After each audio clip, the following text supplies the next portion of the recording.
Como aumentar o seu próprio salário, de Napoleão Hill, capítulo 11.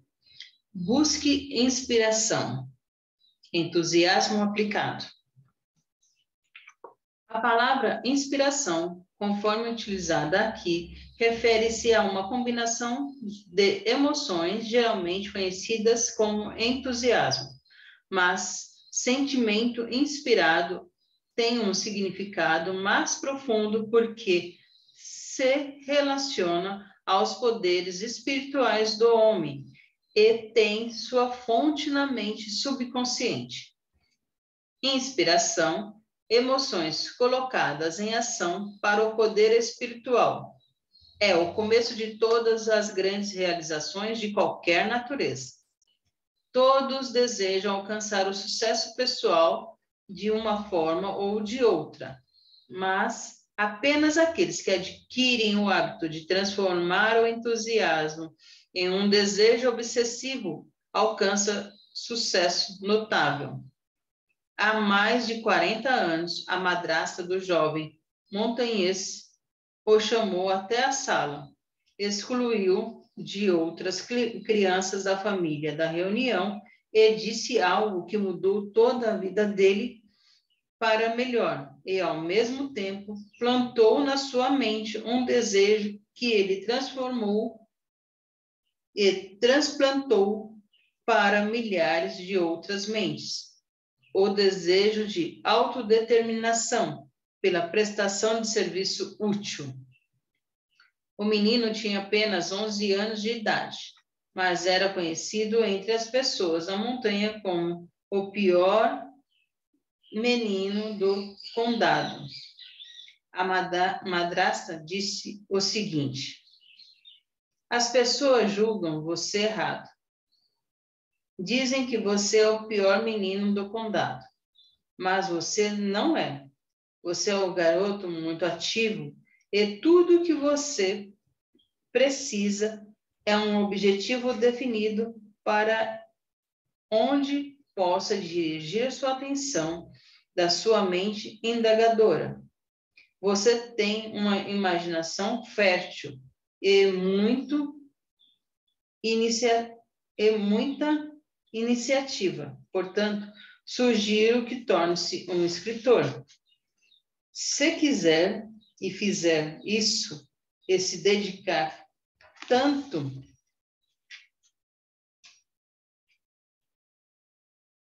interesse à leitura quanto à escrita, como dedica a pregar peças nos vizinhos, chegará o dia em que sua influência será sentida por todo o estado. Havia algo no tom da madrasta que registrou efetivamente o recado na mente do menino mau. Ele captou o espírito de entusiasmo com que a madrasta falou com ele e começou imediatamente a agir como ela sugeriu. Aos 15 anos de idade, ele escrevia histórias que eram publicadas em pequenos jornais e revistas. Sua escrita não era brilhante, mas revelava um espírito entusiasta que a tornou agradável de ler. Aos 18 anos de idade, ele foi escolhido pelo editor da revista de Bob Taylor para escrever as histórias das realizações de Andrei na indústria. Essa atribuição estava destinada a ser outra mudança em sua vida, pois trataria a oportunidade de escrever livros que não só influenciaram todo o Estado, como a madrasta havia previsto, mas que entenderiam e estenderiam sua influência por uma parte muito importante do mundo e, obviamente, prestariam um serviço útil, ajudando o modo de vida americano da extinção. Na revista com Andrei, o jovem escritor foi tocado pelo entusiasmo do empresário ele captou o espírito desse entusiasmo. E foi esse espírito que tornou seus livros best-seller por muitos anos. Andrei enfatizou a importância da iniciativa, da definição de objetivo, de persistência e de esforço organizado. Neste capítulo, analisaremos o poder por trás de tudo isso, o poder que dá vida e movimento a essas qualidades. Esse poder é conhecido como inspiração. Pergunta: estou pronto para a sua análise do 11º princípio da realização individual, que você chama de inspiração.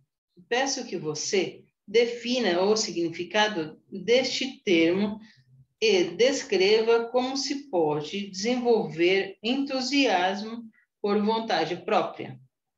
Resposta: a inspiração pode ser desenvolvida estimulando-se a faculdade das emoções com qualquer uma das 14 emoções principais e que mencionamos em entrevistas anteriores ou qualquer outra emoção. Ponto.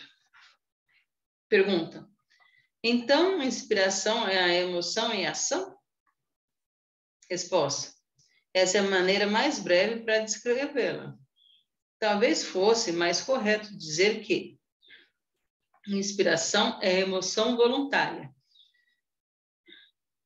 um sentido ou ao qual se dá início à vontade própria. Mas você esqueceu um fator muito importante na pergunta: a questão do controle da inspiração.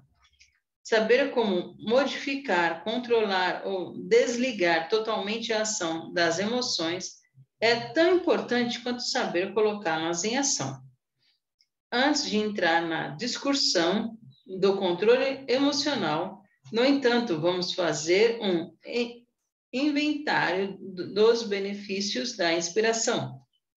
Para começar, vamos lembrar que inspiração é resultado do desejo expresso em termos de ação com base em um motivo. Inspiração é uma forma de animação que cria entusiasmo. Nenhuma pessoa normal fica altamente entusiasmada sem motivo. É óbvio, portanto, que o início de todo entusiasmo é o desejo com base em um motivo. Existem 2 tipos de entusiasmos, passivos e ativos.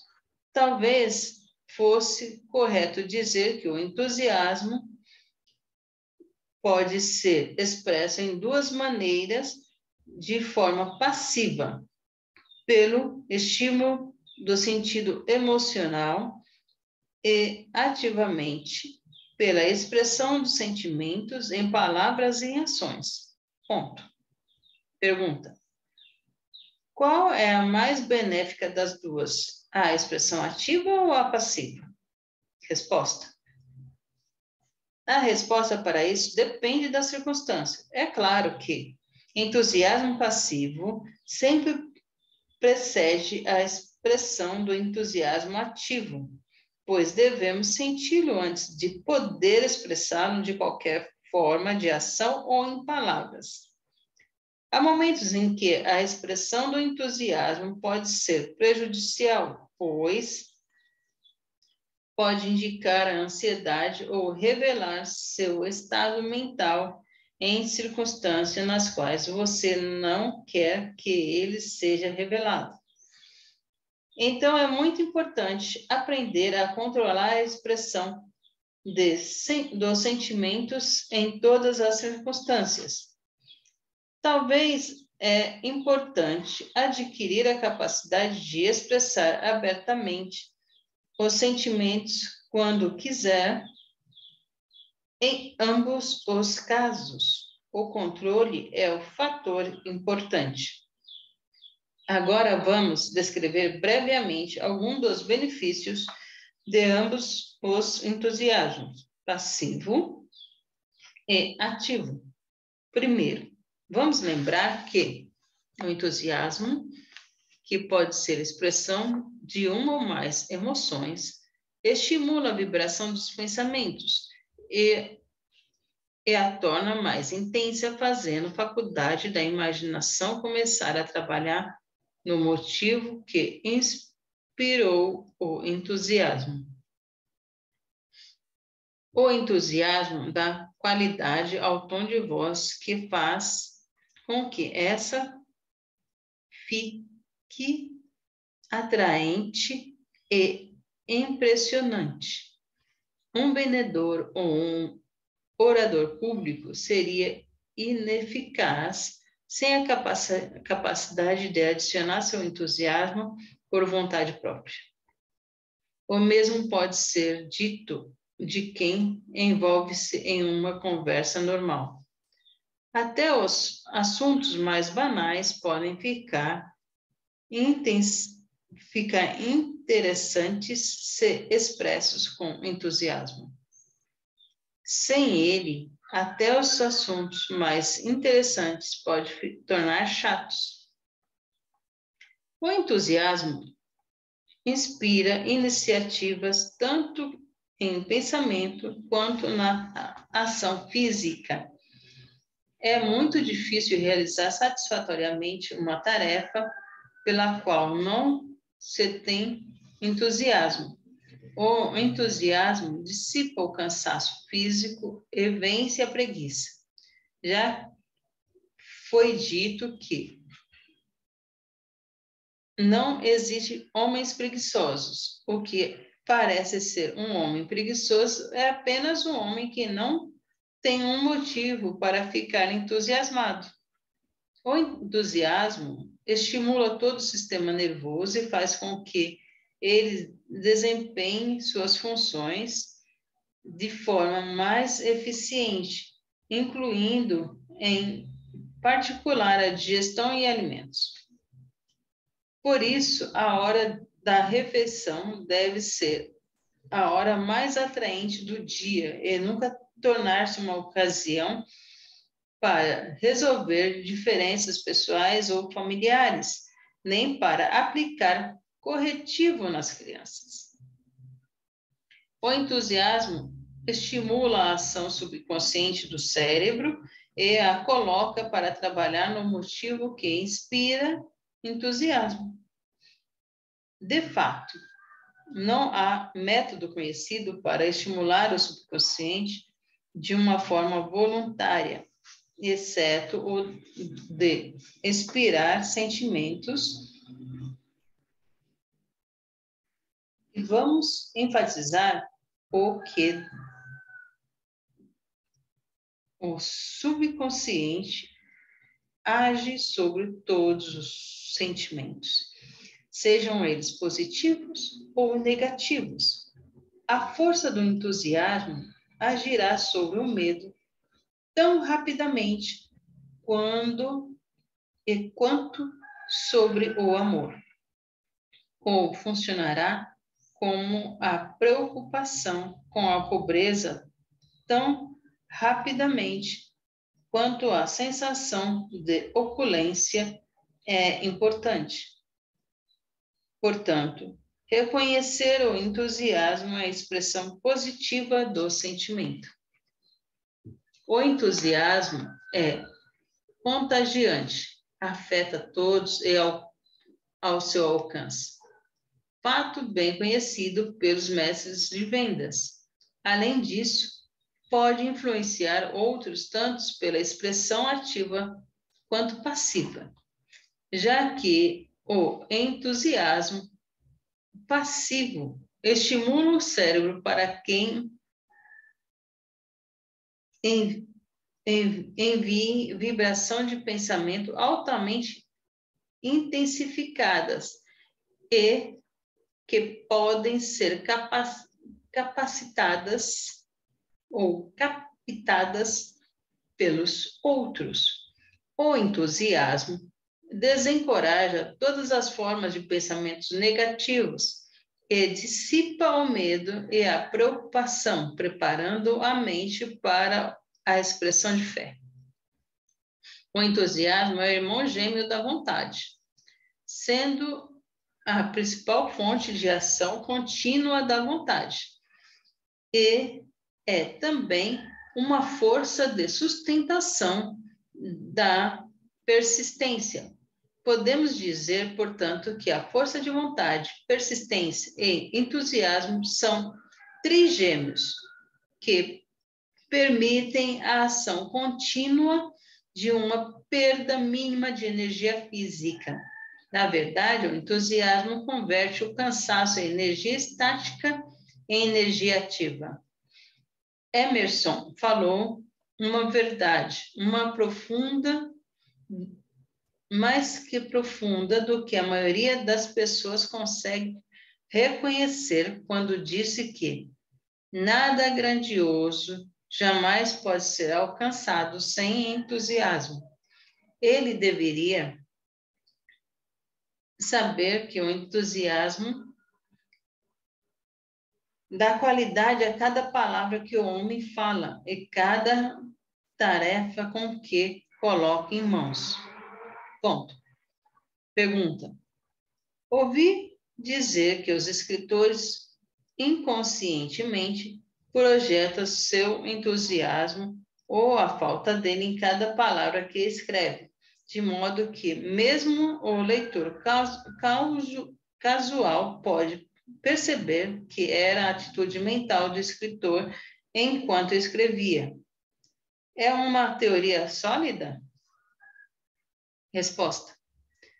Não é apenas uma teoria sólida, mas fato. Experimente você mesmo e ficará convencido. A escrita de um homem pode ser traduzida para outros idiomas, mas levado junto com ele parte do ritmo do entusiasmo que o escritor sentia ao escrever. Ouvi dizer que o redator publicitário que não sente entusiasmo pelo trabalho escreve peças pobres. Não importa quanto fatos descreva.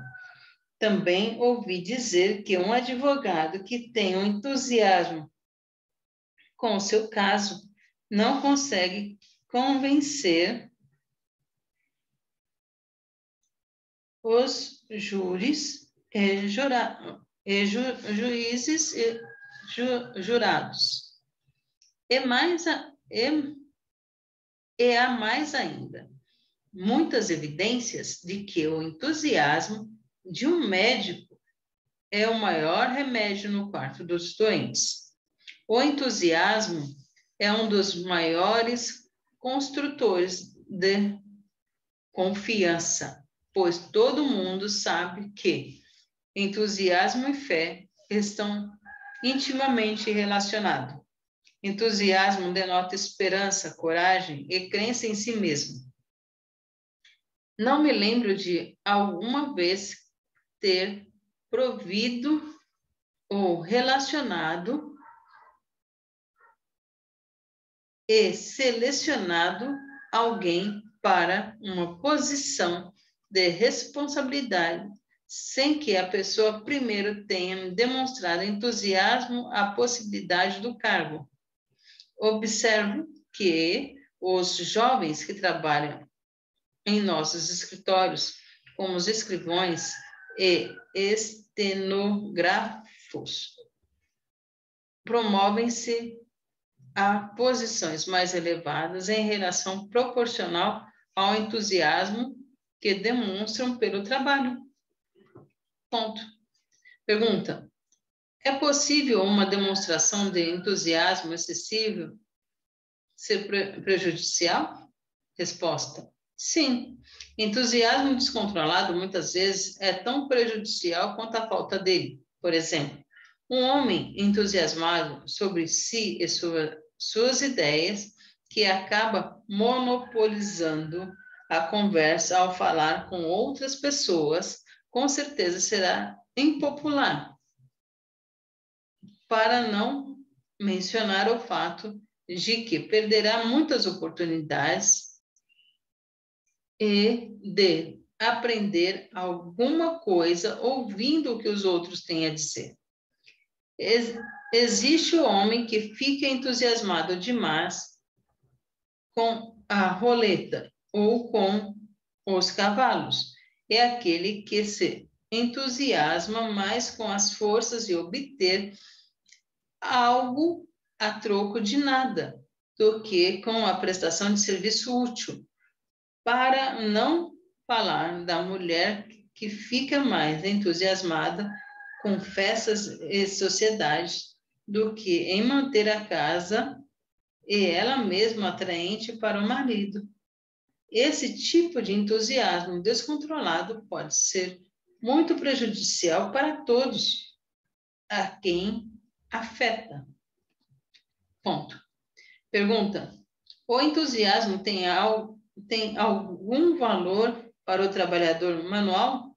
Resposta: a melhor forma de responder essa pergunta é chamando a atenção para o fato de que a maioria dos altos funcionários de uma organização começou com um cargo mais humilde.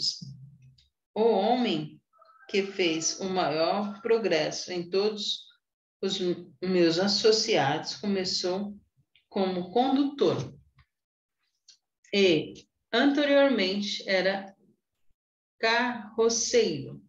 Seu entusiasmo sem limites foi a qualidade que atraiu minha atenção.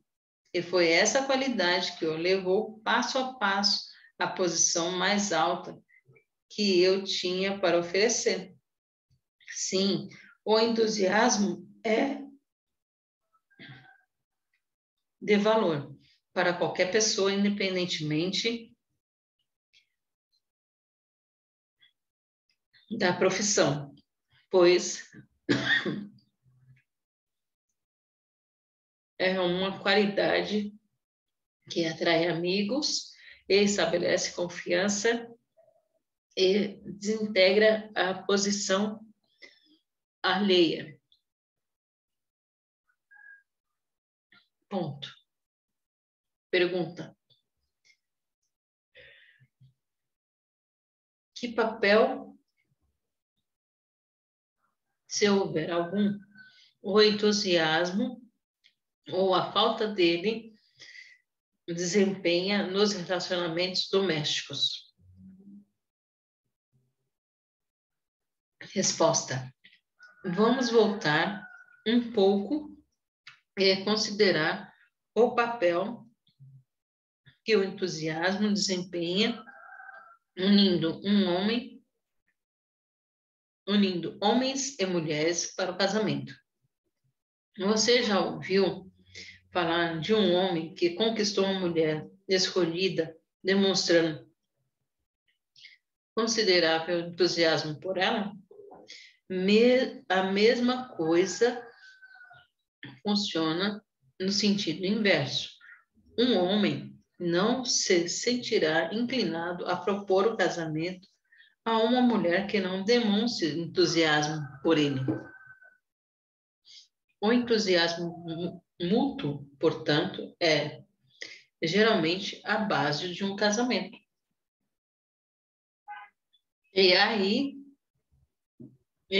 de quem permitir que o entusiasmo diminua depois. Estamos falando do amor. Mas o que é o amor senão um entusiasmo mútuo entre duas pessoas? Pergunta: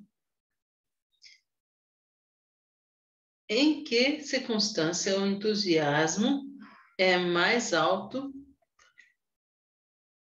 grau de benefício pessoal? Resposta: é uma aliança de mastermind de duas ou mais pessoas trabalham em conjunto em espírito de perfeita harmonia para a realização de um objetivo definido. Aqui, o entusiasmo de cada membro da aliança projeta-se nas mentes de todos os outros membros e a soma total de entusiasmo assim criada pela mistura harmoniosa de um grupo de mentes fica disponível para influenciar cada membro. Ponto. Pergunta: você quer dizer que, por exemplo, onde existe, digamos, uma dúzia de homens aliados em um grupo de mastermind, cada homem tem o seu entusiasmo complementando de todos os outros?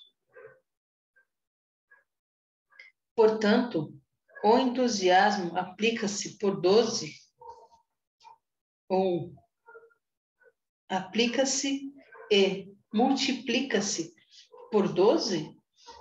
É essa a ideia? Resposta: essa é a ideia geral, mas com frequência acontece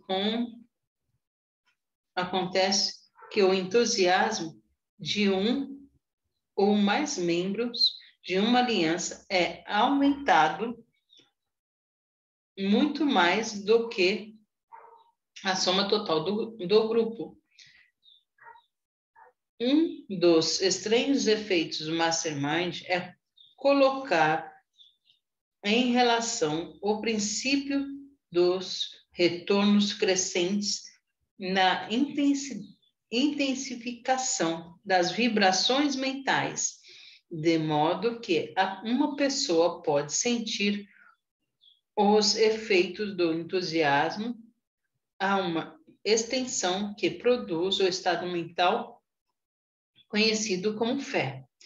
Teoricamente, o que acontece é o seguinte: a influência do mastermind intensifica-se a taxa de vibração dos pensamentos até atingir o nível de inteligência infinita por parte de um ou mais membros da aliança.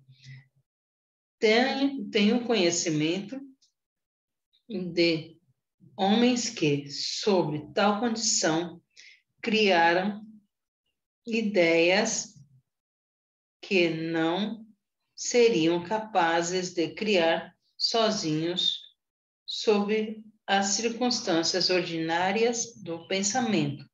Ideias muito além do alcance do conhecimento de todos os membros juntos. Ponto. Pergunta: a julgar pelo que você acabou de dizer, posso ver que o entusiasmo é uma palavra muito incompreendida? Resposta: talvez seja a palavra mais incompreendida que o nosso idioma possa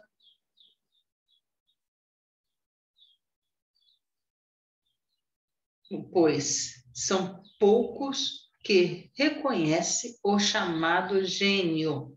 É apenas um homem que, por causa de uma grande capacidade de entusiasmo, intensifica a vibração de sua mente até poder comunicar com a fonte de conhecimento não disponíveis pela simples faculdade de raciocínio.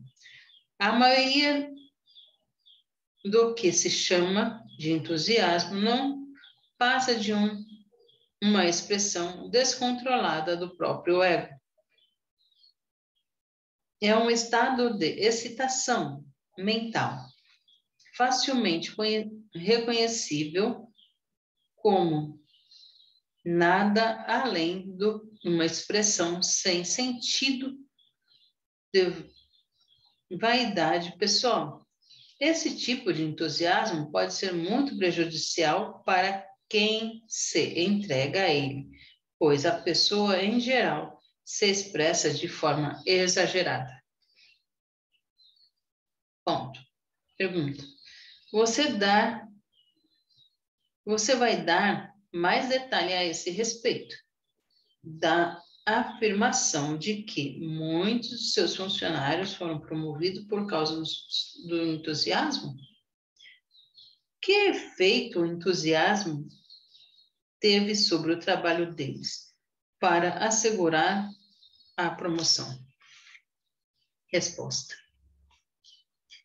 O entusiasmo não teve efeito apenas sobre o trabalho deles, mas afetou também aqueles que trabalham com eles. Lembra que eu disse que um homem com uma mente negativa, trabalhando em uma fábrica onde entra em contato diário com centenas de homens trabalhadores, podem influenciar todos os demais e se tornam negativos também, em maior ou menor grau? Bem, o mesmo princípio aplica-se quando uma pessoa tem uma mente positiva e manifesta entusiasmo em relação ao seu trabalho. Qualquer estado mental é contagiante. Há uma lei de natureza que tende a tornar os hábitos de pensamentos permanentes. Essa mesma lei pode estar relacionada também à telepatia, pela qual o pensamento passa a um cérebro para outro. De qualquer forma, uma pessoa com a mente ativa, tanto positiva quanto negativa, influenciará todas as outras ao seu alcance, que assim vão adquirir uma proporção e uma porção delas. Agora você pode ver por que um funcionário com uma mente positiva vale mais do que qualquer mente negativa. O funcionário entusiasmado naturalmente aquele que é feliz no trabalho. Portanto, irradia a atitude mental saudável que se espalha para os outros ao seu redor. Esses também assumem parte de sua atitude. Assim, todos tornam-se trabalhadores mais eficientes. Mas essa não é a única razão pela qual a pessoa que tem o hábito de se manifestar entusiasmado é promovida pela posição mais desejáveis da vida. O entusiasmo, como já foi dito, proporciona uma imaginação mais aguda, aumenta a iniciativa, deixa a mente mais aberta, torna-se a personalidade mais atraente e, assim, atrai a cooperação dos outros. Esses traços mentais tornam inevitável a promoção para qualquer posição que a pessoa possa preencher. Cada pensamento que liberamos torna-se uma parte definida do nosso caráter. Cada transformação ocorre por autossugestão. Não é necessário ser um matemático para entender o que acontecerá com a pessoa cujos pensamentos dominantes são positivos, tendo em vista o fato de que tal pessoa estará somando poder ao seu caráter com cada pensamento que liberar. Pensamento por pensamento, ela constituirá e construirá uma personalidade que proporcionará força de vontade, imaginação aguçada e autoconfiança, persistência, iniciativa, coragem e ambição para desejar e adquirir o que quiser. Um empregador tem pouco a ver com a promoção da tal pessoa. Se um empregador não reconhecer sua capacidade, ela encontrará outro que reconhecerá e continuará crescendo e avançando em qualquer direção que escolher. Ponto. Pergunta. Entendi. Um empregado cuja mente é dominada pelo espírito de entusiasmo e benefício para o empregador, não só pela influência sobre os outros empregados, mas por causa da sua própria força de personalidade adquirida. É isso que você quer dizer? Isso mesmo. E o princípio aplica-se a todos, não apenas a empregados. Pegue o proprietário de uma loja de varejo, por exemplo, e verá que sua atitude mental reflete definitivamente em todas as pessoas que trabalham ali. Já ouvi dizer que um psicólogo qualificado pode entrar em qualquer loja, estudar os funcionários por alguns minutos e depois fazer a descrição surpreendente prevista do proprietário ou do chefe, sem nunca tê-lo visto ou ouvido nada sobre ele. Ponto. Pergunta. Então, pode-se dizer que uma loja ou um negócio tem sua própria personalidade, que consiste na influência dominante das pessoas que ali trabalham? Isso é verdade? Sim. Resposta: sim. É também verdade em relação a uma moradia ou qualquer outro lugar onde as pessoas se reúnem regularmente.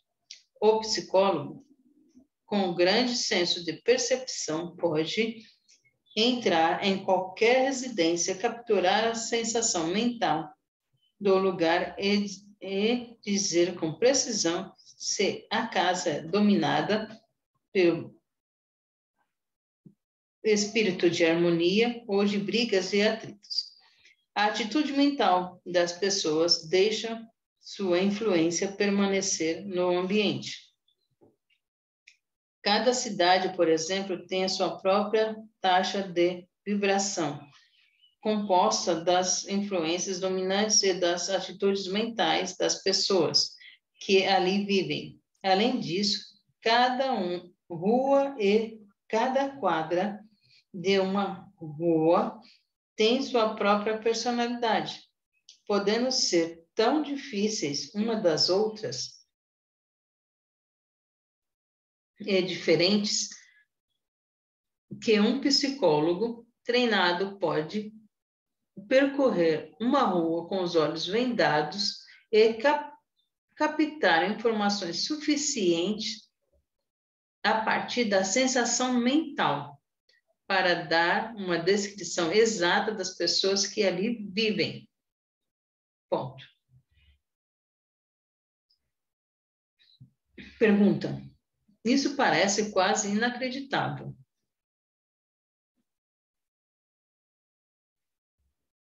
Resposta.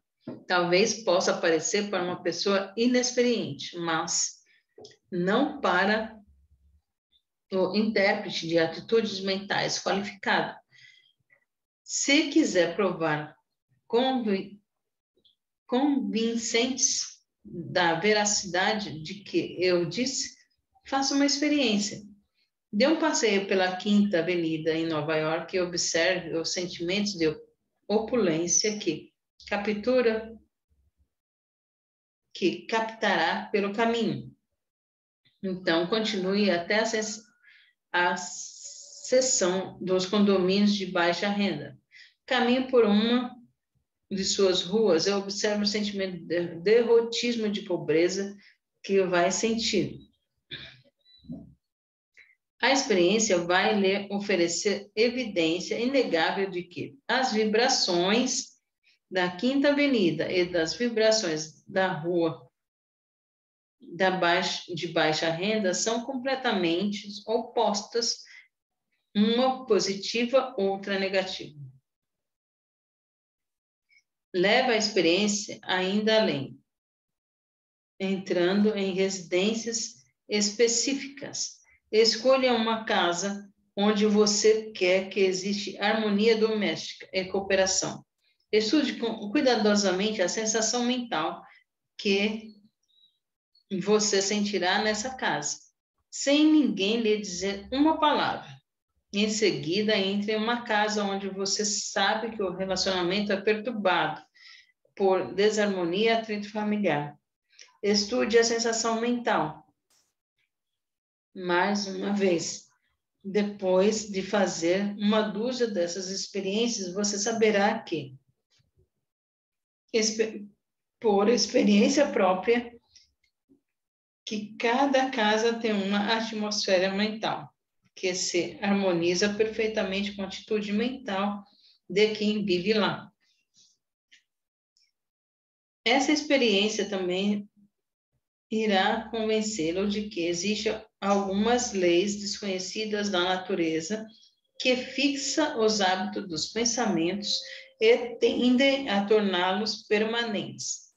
A lei não apenas fixa o pensamento na mente do indivíduo, como estende a influência deste pensamento ao ambiente em que se vive,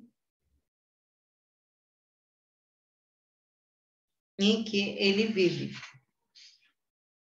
Ponto. Vale a pena para qualquer pessoa observar de fora como se comporta, para se ver como os outros a veem. Fim do capítulo 11.